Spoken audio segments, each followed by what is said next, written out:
Siku nyingine adhimu adimu kabisa, popote pale ulipo mwana chambu chambu, karibu sana ukaribie. Yes, tuko vizuri kabisa, tunamshukuru Mwenyezi Mungu. Tuna energy ya kutosha, tuna afya. Mwenyezi Mungu ametujalia kibali cha kuweza kukutana na wewe mtazamaji sasa hivi unatazama kupitia chambu chambu kupitia YouTube channel yetu ya Mjini FM.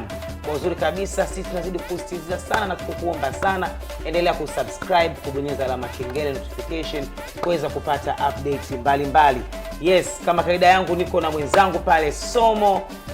Somo leo umevaa kienzi leo. Sio nimekumbukia udugu. Umekumbukia na raha kimia anasemaga uwe na nini? Uwe na mguu. Somo mguu nao. Kweli. Yakobo amezumu. Somo mguu ana kweli. Mguu chupa chibuku. Sio mguu kaka kunianyongeza. Sio chupa ya togo ya kumbe. Sio chupa ya togo ndugu yangu. Chupa ya togo ni mbamba. Nene. Somo mguu nao na unatamba naye. Asante. Tuko na Mswahili mwenzetu pia jamani. Yaani sisi tunashukuru Mungu wiki hii tumetembea na Waswahili sana. Na ndio tunapopenda sana. Sio kama wengine wakaribishwa, wewe hata kama mpiga bezo wa Msondo, hata wewe kiongozi rais wa nchi gani, sisi tunakuita hapa kama unahitajika. Mafaili yako tunafungua. Kama leo mafaili ya Clara, mashavu wa Kombolela, mashavu Kikala, tunayo mengi. Na tunayo watu kumuuliza. Karibu sana Mashavu. Asante, nashukuru sana, nimefurahi kuwa hapa. Yes, unajisikiaje baada ya kutusumbua sana? Kwambia yani katuwekea fancy. Kama ndio hiyo ndio anaolewa yote. Nilikuwa na shoot. Nimemaliza kushoot wiki mbili nzima. Tena tudashoot wiki mbili.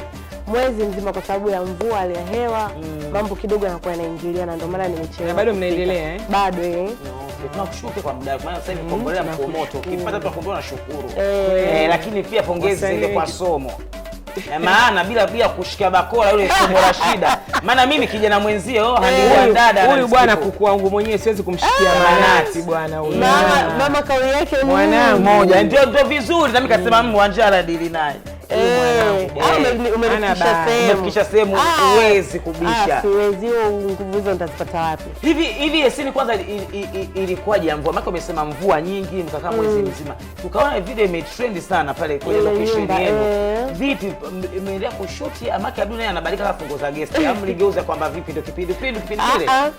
Sasa pale kabla ya mvua.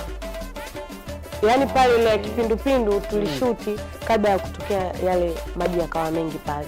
Tunasubiri au saa nyingine kuna watu wa seti pale wanajua namna gani ya kuyatoa yale maji. Yanatoka, tunaendelea kushuti. Maana tulizungumza baada ya kuona vile Kombolela na shuti vipi yale maji. Watu wakasema wamekuja na idea mpya ya kipindupindu. Na Kombolela tujagi kushindwa kupata ufumbuzi kwenye jambo fulani. Si hata gari linakuja pale na beba yale maji, magari yale maji maji taka bosi wangu iko vizuri. Anayavuta tu. Tunaendelea kushuti. Hivi ukiwa na stress huwa unafanya nini? Mimi nikiwa na stress sana huwa nakula na kuogelea. Nakula sana na naogelea sana. Tena maji yenyewe sio maji ya swimming. Beach. Baharini, yani ule upepo yale mawimbi. Najua sana. Yani sana karibu mama. Koko hapo unaenda kuogelea vizuri au kunisaidia kwa sababu ya maarufu kwako wewe? Huwa napendaga sana kwenda Kigamboni. Zimetulia, unaweza mkaenda mkakuta watu wawili, watatu afu salama wa kutosha. Kwa hiyo mimi napendaga sana nikiwa stress, nikiwa sina furaha ama nikiwa na furaha sana. Huwa naenda kuongeaga na bahari. Yani nina ile imani kwamba yani nikienda pale baadhi ya mambo yangu huwa nayatatua. Kwa hiyo tuseme kwamba Mashavu ni tofauti na wengine. Maana mwingine kwa na stress hata hapa kwa chakula hakipati. Nitakula hata mara 5 kwa siku. Yani nitakula. Stress zako nzuri mama. Yani nitakula. Yani mimi nikiwa na stress ndo nanenepa. Ndo napendeza. Ila nikiwa kwenye fulani naweza nitajina mimi mwenyewe nikasema sitaki kula, nitazidi kuongezeka uzito. Lakini nikiwa kuna kitu kinanisumbua, mama nakula. Mashallah. Na katika uigizaji wako sasa Mashavu, ushaye kujikosoa au kujipongeza kulingana na uigizaji wako? Kwenye kujikosoa na kuwa ngumu kwa sababu pale ninapoigiza kuna director anaangalia. Kwa ukikosea pale unaambiwa hapana, hapo unakosea, fanya hivi rudisha hiki. Na kwenye kujipongeza, huwa najipongeza, kuna sini zangu nzuri ambazo mimi mwenyewe nikiangalia na furahi, kama za kuhuzunisha nalia ukweli. Mimi nimecheza lakini inakuwaga na ile hisia. Okay. Na kuna kitu labda unakikumbukia kwenye zile siri? Hapana. Nikishamvaa character ama nikishamvaa mashavu, kama natakiwa kuumia basi huwa naumiaga kweli. Huwa sikumbuki kitu sijui ama msiba, hapana. Huwa nalibeba kama nina tatizo kwenye ile sini, labda mama anaumwa, basi naumia kumuona mamangu anauma. Tunataka sisi tuweza kufahamu kwa mashavu. Wale mashavu kikala. Lakini kwa watu ambao tulianza kwenda kufuatilia kwenye movie yako Maneno ya Kuambiwa, kule ukaribu wako na Kitale ulipatikana vipi? Kitale mimi nilikutana naye Instagram. Yes, kipindi hicho mimi sasa nafanya cover za nyimbo kama hivi, Diamond akitoa nyimbo, Alikiba, Livani, mimi nilikuwa na kundi langu. Mimi, Dulivani, Zack Morris, tulikuwa Funga Sese. Wote tulikuwa watu wa Tabata. Kwa hiyo tunajichangisha wenyewe, tunaomba kamera, tunaenda tunashoot vile video cover nini. Kwa hiyo boss Kitale alinionea kule zile cover sometimes tunapostiwa na wasanii, kwa zinaenda na watu wanatuona. Kwa hiyo akapenda, akanitafuta DM, ndio nikaendaga kufanya kazi naye. Na bado mnawasiliana mpaka sasa hivi? Mpaka kesho inshallah. Akikuona sasa hivi anajisikiaje? Kitu ambacho kama zao lake. Mimi ni zao lake, amenipanda mwenyewe kwa sababu mpaka naenda kuigiza kwake sikuwa mtu mrahisi kupatikana. Mimi ni mtu mgumu sana kupatikana kwa sababu mimi na kitu ile hofu. Je, nikienda karibu nikakusana na mtu kwa ile, yani kama bosi Kitale alinitumia nauli karibia mara 3 mara 4, zote nimekula na sina sababu ya umuhimu ya kusema labda nisiende. Ile hofu, yani mimi nishazoea kukaaga ile peke yangu. Iko kitu ndio huwa kinanisumbuaga sana, kuchangamana na wenzangu na kuwa shida. Kwa yani ile alitumia yeye nguvu zake, mara ya kwanza katuma hela, mara ya pili ndio ufanye kazi, mara ya 3 ndio ufanye, mara 4 ikabidi atume mtu. Nyumbani kwenu wapi? Na yani tulikuwa tunaongea tu, hebu nielekeze nyumbani kwetu. Ukifika wapi na kwa, yani ukifika sehemu fulani tukiniulizia tu Rose, unanipata. Siku tu haya, niko nje toka. Ndio tunaondoka hivi tunaenda kuigiza. Ndio alivyonipata. Ukijiangalia mashavu ambao unajenga kwenye Kombolela sasa hivi, ukikaa nyumbani kwako pa ukijiangalia, unajitafsiri vipi wewe kama wewe? Nimepiga hatua kusema kweli. Kwa mashavu nimepiga hatua na huwa anajifunza vitu vingi kupitia mashavu. Kuna maisha yake ambayo anaishi, kuna comedy, kuna vitu vingine anapostea. Kwa sometimes nikikaa naangalia, je, mimi kwenye maisha yangu sio nikapitiliza nikawa kama mashavu. Na vipi ushekuvaga uhusika wa mashavu mpaka nyumbani kwako wewe mwenyewe? Sometimes yes, lakini kutokana na watu ambao nakutana nao.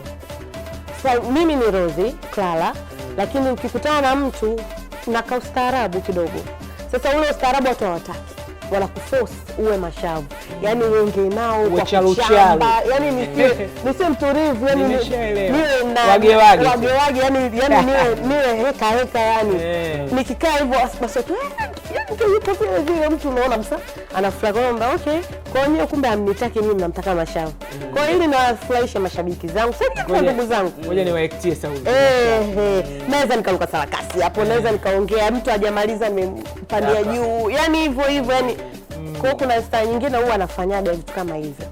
Maana hapa tulisema jamani, kinga ziko wapi? Maana watu wa Kombolela alikuja siku mama kinga alizivaa. Yako wapi? Anasema nini? Si wewe kwake alikuwa kaivaa. Bima ya afya. Mimi bima ya afya leo nimevaa kiunoni. Na ina maana nyinyi Kombolela nzima bima za afya kumbe mnazo pale. Tunazo na tunatamba nazo jamani. Kinga hiyo mama. Kwa hiyo umevaa kiunoni. Leo ipo kiunoni, leo nimeifunga aswa. Ikija kukatika huko jamani. Ikija kukatika unaiokota unairudisha kwenye pochi unaendelea. Kwa hiyo kinga uruhusiwi kuitupa hiyo. Ile nikitupa tu nitapata kipindupindu, nitapata malaria, nitapata pressure. Nikishasema bima ya afya. Ina maana inalinda vitu vingi hufda. Mbona mama yako sio akatuletea kizazi? Ukamlitisha mpaka mwanae mpaka bima ya afya naye mtoto wake kumbe anayo. Bora mama yake anavalia yeye mtoto kanivaa kwenye kiuno zaidi. Jamani, hizo kiuno mambo ya nyota sana sasa kwako. Mimi sina kiuno kikubwa. Kwa hiyo naizungusha ndio napenda mambo ya bima.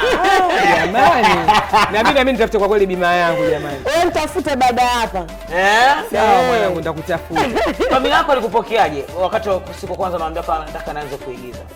Haikuwa ngumu sana kwa sababu mamangu ni mtu anaipenda sana. Mamangu ni mtu ambaye zamani ni kipindi nasoma huwa nilikuwa napenda sana kuimba. Mpaka alikuwa anachukia. Yaani kwa nini sauti yako mbaya? Yaani mamangu alikuwa anapenda mimi niwe mtu fulani, lakini bado halikuwa jui nitakuwa kwenye pande zipi yani. Kwa hiyo nilivyoanza sanaa kuna kaugumu kidogo kama mzazi. Nilivyoanza sanaa ile bado unasoma, niko form 2, acha maliza kwanza shule vitakuchanganya, sio vitu kama hivyo. Lakini nilipokuja kumuelewesha siku hadi siku akakubali, akaniachia baraka zote mpaka leo niko hapa. Okay. Kurudisha kwenye majonzi kidogo. Una mtoto pia? Ndio, wa kiume. Wa kiume? Okay, hongera kwanza. Maana mama na mtoto ana umri gani hivi? Ana miaka 4. Miaka 4. Mashaallah. Tulisikia sitofahamu kuhusu na mzazi mzuri. Na mlikuwa mnaishi wote? Yes, tulikuwa tunaishi wote.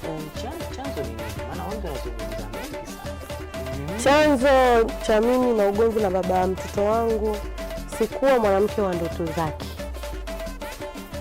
Kivipi? Yani ni hivi. Unaweza kukutana na mtu mkaseto pamoja, lakini yeye kama yeye kwenye kichwa chake anaona nikija nikifanikiwa nataka mwanamke fulani. Sijui shaelewa. Sasa yeye alikuwa na ndoto zake, mimi nilikuwa na ndoto zangu. Mimi ndoto zangu zilikuwa yeye ndoto zake zilikuwa kwa mtu mwingine. Kwa kipindi ambacho mimi tayari ndo nataka sasa, tayari tushapata familia, yeye ameshajipata. Anataka mwanamke wa ndoto zake, utamzuia? Na hapo Mashavu. Wewe ulijuaje kama anataka mwanamke wa ndoto zake na kati ulikuwa naye? Ulijua vipi? Matendo. Matendo gani kwa mfano? Matendo yake, dharau, kiburi, usaliti. Yaani ilikuwa leo katoka na mweupe, kesho katoka na mweusi, kesho katoka na kibonge mwenzio, kesho katoka na modo. Yaani na ameshaje kujaribu labda na rafiki yako karibu ashaje? Hajawahi. Yeye alikuwa na watu wengine. Yeye alikuwa na watu wengine. Kwa hiyo labda mlijaribu baba kusolve au kumwambia kwani unakuwa hivi? Tulisolve sana mpaka ndugu zake wakaja wakamwombea wakaisha na mapepo.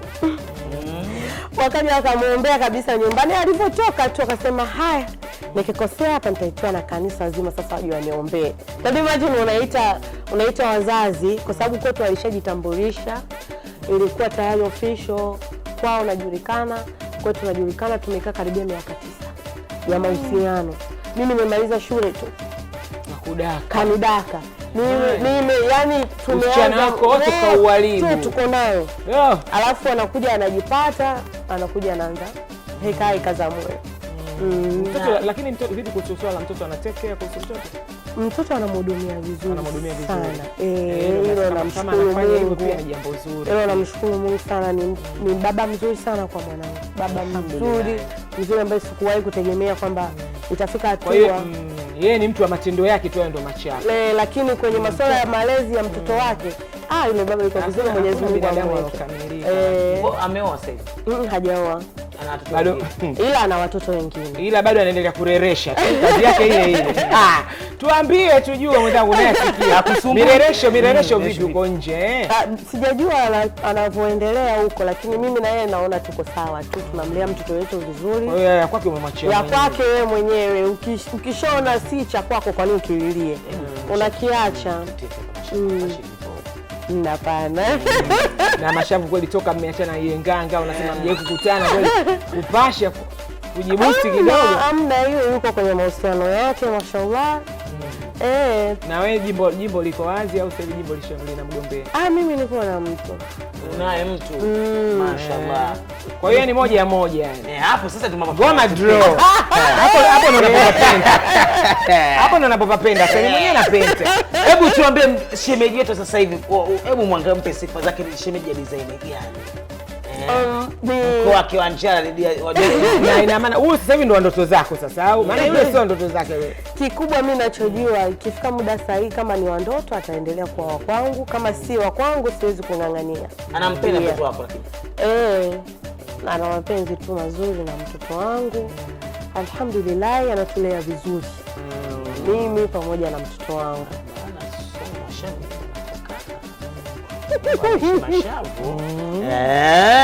Mashallah, yuko gorofani. We, Mashabu yuko ndani ya fence White House. Mati anatoka juu anashuka chini. Kivukalia kondogo kule. Kivuka lelini kwenda hivi. Mashabu yuko kule kwake. Mashabu. Ile kodi kwa mwezi shilingi ngapi Mashabu? Pesa nyingi kidogo. Kama hamna kwa sisi. Hamna na tujitafutie na sisi lazima tuje tupange kama maeneo yale. Kama shirika ni jirani yako. Hela sio nyingi sana, kidogo tu. Milioni inafika? Milioni inafika kwa nyumba ile Wanjara ghorofa moja milioni inafika. Kwa ana take care, analipa baba wa mtoto au shemeji? Analipa baba mtoto. Kiporo lazima. Sema kiporo hapa kinapashwa. Wewe upangiwe nyumba ghorofa moja jamani, kweli ghorofa moja. Mimi pale nakaa kabla hata tujaachana. Tulikuwa tunakaa pamoja. Kwa hiyo pale akilipa kodi analipa kwa ajili ya mtoto wake.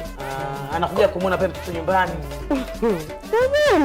Tunauliza jamani. Na ndio mmoja kanijua mwenzangu. Na vipi kuhusu wa sasa hivi naye anakuja kwenye nyumba hiyo mnakutana pale. Yeye pale hawezi kuja. Ila baba mtoto anakuja. Sio umeelewa. Baba mtoto sasa si ndio yeye anayelipa mtego. Analipa mtego anakuja. Kwa hiyo viporo ndogo. Mwenzangu usikumbuke sana. Usiharibu tu ya huku. Una ujumbe gani kwa ex wako? Kwa ex wangu baba mtoto ex. Kwa ex wangu mimi namwambia aishi maisha marefu, kwa sababu kwa namna moja au nyingine yeye ndo chachu ya mimi kufika hapa. Si kwa ubaya. Ni mtu ambaye tumeishi vizuri, hata kama kuna changamoto lakini bado kuna ubinadamu ndani yetu, bado kuna damu ambayo inatuunganisha mimi na yeye. Kwa haina haja ya ugomvi, vurugu, tukionana tusionyane, hapana. Siwezi kumkosesha raha mwanangu. Maana nikifanya hivi na maana nitamweka mbali mtoto wangu na baba yake. Na mtoto wangu na baba yake ni wanapendana sana. Na baba anampenda mtoto huyu ni ex wa kwanza. Sana ndake sio tukajenge wapi? Ex mkiachana tena akusifu hivi akusifia kama maitaki Kristo. Hii sio kazi yangu. Mapenzi ya fosi, yani kishakata roho, ikishasema basi huwezi kuforce, sijui ujivalishe majuba, sijui kesho kanisani au swali msikitini. Yani ikishakata imekata.